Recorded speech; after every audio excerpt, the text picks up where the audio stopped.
Good morning. The Reds starting pitcher Johnny Cueto has been traded to the Kansas City Royals. And among many things that the Cueto trade means, this picture officially outdated. Dana Holgorsen has been talking about this being the most experienced team. Just consider this: if a player was a true freshman in his first year, the year that they went to the Orange Bowl, he would now be a fifth-year redshirt senior. That should be an experienced team, as almost every single player on the roster was recruited by Dana Holgorsen, and he says that that has been very beneficial for this training camp. We see a lot of high school football games.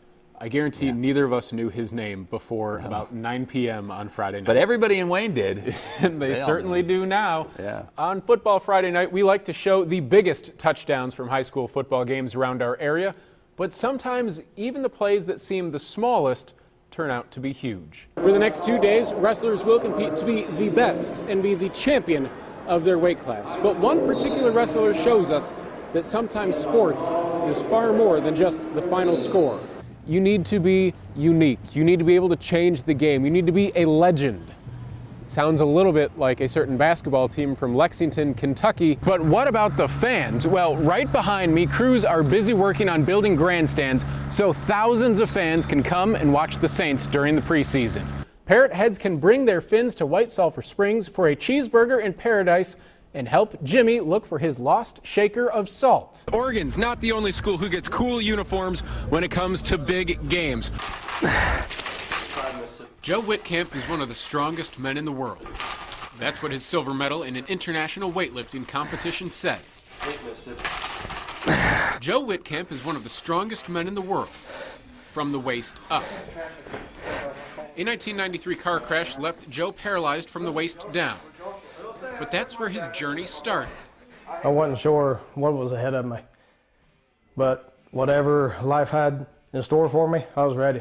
He began competing in international powerlifting in 1994. But for the self-described stubborn person, this individual sport is a team effort.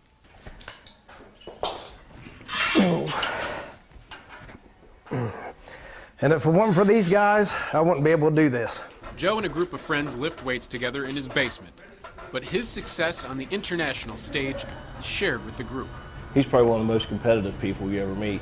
And it really doesn't matter to me how he does. Just he's getting to do something he's always wanted to do, and that's all that matters. 21 years ago, Joe Whitcamp's life was forever changed. And 2 decades after the accident, he lives every day with a smile on his face. It makes me more positive. I know if that had happened to me, I just know how I am. I would probably be one of those people that would be depressed about the situation, and he's not like that. I never would have dreamed that I'd be doing probably something like this when, my accident first happened. I was having nurses coming in, dressing me. I wasn't sure if I'd be able to dress myself for the rest of my life. My life was turned upside down, and I wouldn't go back and do it over for nothing. I love the life that I live today. Just because we was put in a chair don't mean our lives are over. That's just a beginning. God, He dealt me another deck of cards, and now I'm all in.